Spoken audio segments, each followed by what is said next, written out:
Assalamu alaikum students. This is Sir Sajid with your lecture 3 of chapter The Wooden Ball. One day during the evening meal, the old man dropped his plate on the floor. एक दिन रात के खाने के दौरान बूढ़े आदमी ने फर्श पर अपनी प्लेट गिरा दी.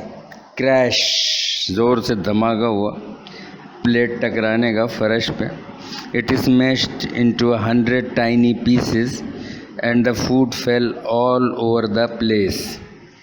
प्लेट टूट के टुकड़े टुकड़े हो गई, छोटे छोटे टुकड़ों में, और जो खाना था वो सब जगह फैल गया. वहाँ फर्श पर जिस जगह पर खाना गिर गया.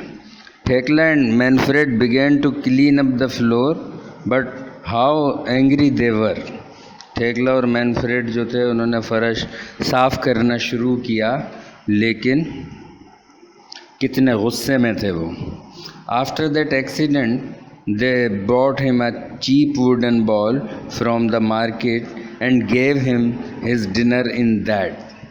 इस हादसे के बाद उन्होंने बाज़ार से एक सस्ता सा लकड़ी का प्याला ख़रीदा और अब वो रात का खाना उस प्याले में देते थे उनको. They made the old man sit by himself in the corner of the room to eat his food.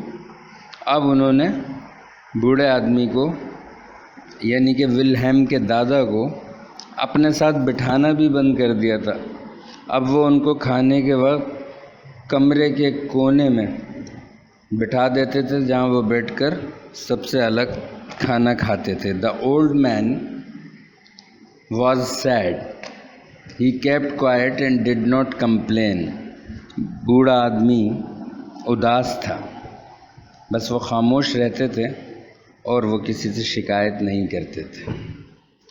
So that's the end of your lecture number 3.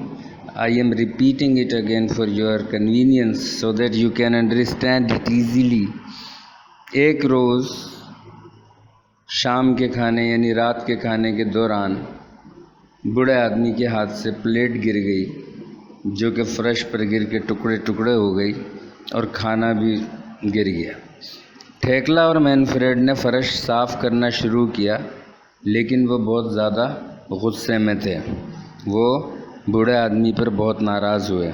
उस हादसे के बाद उन्होंने बाज़ार से एक सस्ता सा लकड़ी का प्याला ख़रीदा और उसमें उनको रात का खाना वो देते थे और उनको अलग कोने में कमरे के बिठा के खाना खिलाया करते थे.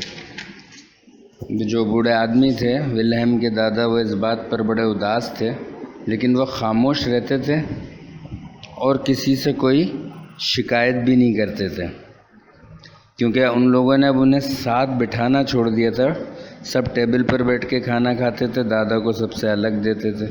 तो दादा इस बात पे उदास रहते थे, लेकिन चुप रहते थे, वो किसी से कोई शिकायत नहीं करते थे. Students, that's the end of your lecture 3. So we'll see you tomorrow with the next lecture. Till then, Allah Hafiz.